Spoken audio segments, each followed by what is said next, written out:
Our ministry partner, Prison Fellowship Canada, is making a difference by transforming lives through God's love. And so today we have the honor of having Stacey Palmer, president of PFC, join us to share how they walk alongside people on their journey to freedom. So please welcome Stacey to our show today. Stacey, it's so great to have you. Thank you for being here. Hi, Bill. Great to see you. Well, when we spoke back in February, you shared your passion for seeing lives transformed through Prison Fellowship Canada. So could you just give us a quick update on really what God has been doing this past year and maybe share a story of that has really encouraged you? For sure. We're seeing a lot of increase this year. We're seeing a lot of increase in access, particularly in BC, Quebec, and the Atlantic provinces, which we've been enjoying responding to that. And in addition to that, we've seen a real increase in need among the staff in the institutions, both in the provincial institutions and the federal institutions. And it's just been this great opportunity to do ministry among those people as well in the prison, and talking about we talk so much about trauma, but talking about resilience and bringing a message of hope to them. So that's been really encouraging, and that's consuming a lot of our time for sure. And to share a story of encouragement, I would say one of the things I've really been enjoying is touring through the different prisons and attending the different restorative justice circles, and just seeing those who are incarcerated wanting to just let those burdens down and being fully engaged in confession and repentance and wanting a new narrative, a new identity for their story. And what a great intersection to bring Jesus into their lives. That's really amazing. And it really is an honor to partner with you because, again, you are literally doing what Jesus asked all of us to do in Matthew 25. I was in prison and you visited me. And I find it fascinating, yeah, that it's not just the prisoners or those who are incarcerated, but also those who are serving them as guards, prison guards. So maybe how has this past year shaped or expanded the work that you are doing? And what are some ways you've seen lives change through the programs that you offer? For sure. So continuing on that same thread, what's been interesting is as people are coming, the prisoners are coming into these circles and Bible studies and that type of thing, and we're getting deeper in the conversations. The ripple effect is going out in the prison, and so we're seeing chaplains first line who come to us and say, "Wow, we're just having such deeper, more honest conversations with these people," and then the confidence swells with the parole officers and probation officers who then kind of light up and are like, I can work with this, and wanting to really invest in the individuals. That then has had an increase in our bridge care program, and them being excited about our bridge care program, which helps ex-offenders reintegrate safely into the community, safely for the community, but also for the person leaving the facility, whom we care really deeply about and want to shape that narrative around dignity. And so it's been great. I just love that. I mean, I think, it's the best or the great tangible way to show the love of Jesus to those who maybe society, wants to cast away. We don't. We embrace them and help them integrate back into the love of God. I love that so much. And one of the ways that you support what you do is through your PFC Angel Tree Camping Program. So how did that go? I know you ran it this last summer. What kind of difference did that week of camp make for the kids who attended? We have had some great stories coming out of the camping experience. I think when I look at all the stories that come out of camping, I kind of form this meta narrative of what's going on across the country with these kids. And the big changes that happen are, the kids kind of come in and they've got their hoodies up and they don't really say much, and then they are in this structured environment. that provides meals that are reliable meals 3 times a day. Bill, things you and I would really take for granted, but all of a sudden that child has something they can depend on, a structure that's really stable for them. They've got supportive people around them, and then story after story, you hear about them opening up and talking to that trusted individual.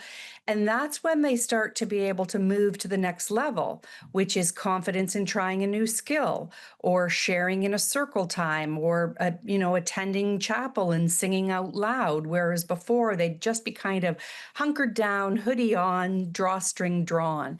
And you see this blossoming of the kids that happens in the camping. And then what we hear over and over as the kids return home is the temperature of the house goes down, Mm.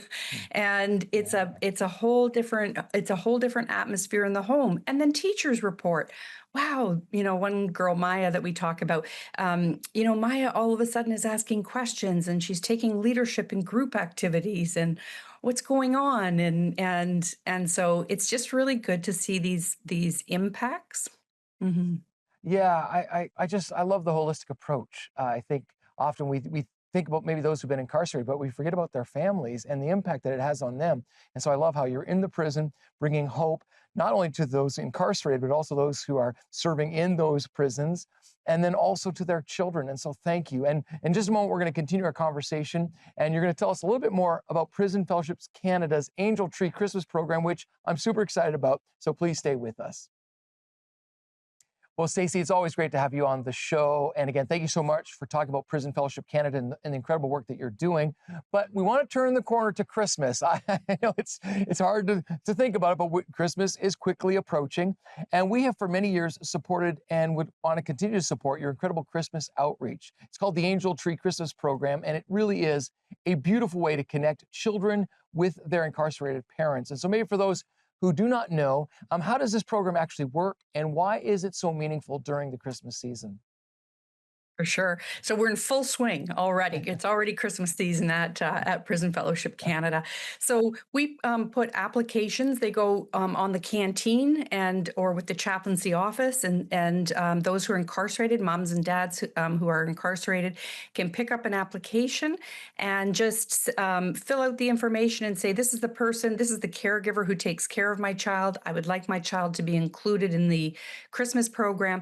And then the parent writes a note to their child, and that's a really really meaningful connection. We've had children who've lost their parents, and that's the last piece that they have of a usually a father, last piece that they have of a father. And but even we heard stories last year, Bill. We went up to 5,000 children. I think it was 5,029, but so it was a lot of kids, and of course we had the postal strike. So lots of great stories with churches getting involved and helping us get those gifts delivered.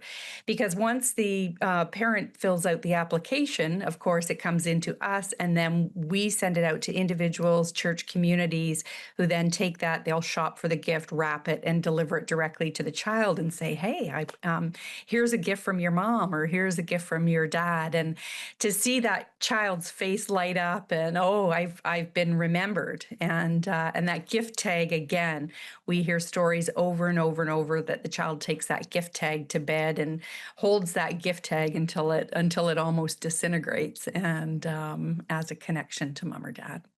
Yeah. I just think that's so beautiful. Actually, I'm getting a little emotional because I know. I, c- I can only imagine how to a child, you know, they to see the father's heart and maybe in a situation that's difficult to get to allow them or to give them that experience is absolutely beautiful. I can only imagine the healing and reconciliation that has to come, not just maybe between the parent and their child, but also just between the church and families. And so, yeah, just talk about that and maybe share a story of Angel Tree and what some of the things you're seeing happen.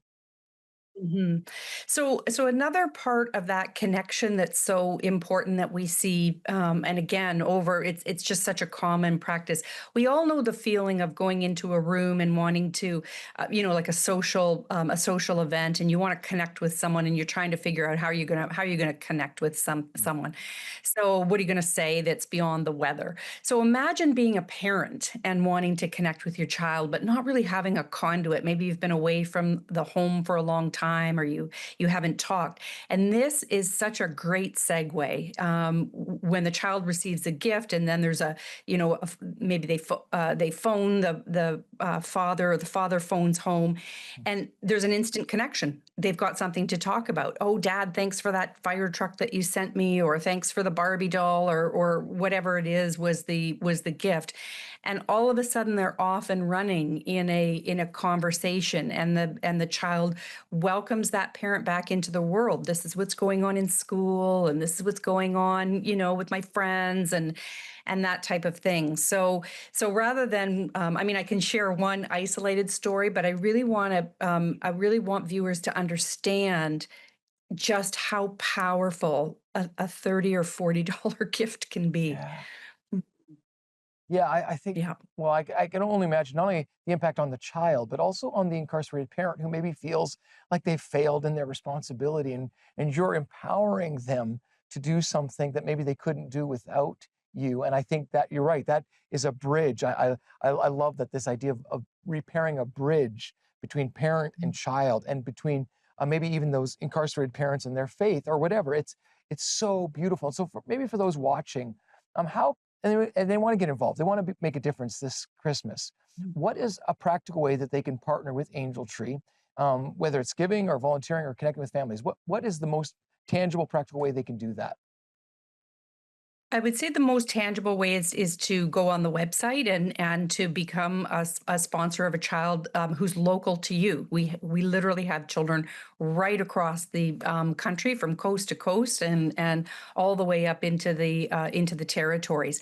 One of Prison Fellowship's greatest needs is the northern areas, where there's less likely to have where we're less likely to have somebody who can deliver to the north. So getting involved in sponsoring a child in that way is also very helpful. And prayer. I cannot overstate the need we have for prayer that undergirds this ministry, and particularly fostering those connections and getting deliveries done. And I always pray a little harder as it comes close to Christmas, Mhm. because I don't want those children to be receiving their gifts after Christmas or to have missed out. We want every package to make it there, and the impact goes both ways too, Bill. Not only does it help the child, it helps the incarcerated person. It gives them a hope and an incentive to work toward, when they connect with that child, that they don't want to stay in this cycle. They want to rebuild their lives. Yeah, I love that. Honestly, thank you so much, not only for what you do, I mean that sincerely, but for sharing and giving us the opportunity to partner with you. It really is a gift, and we can make a difference in eternity this Christmas. And so if you like more information, you can go to our website, 700club.ca. All the information is there. Thank you so much, Stacey, for being with us here today. Thank you, Bill, and thank you for your partnership.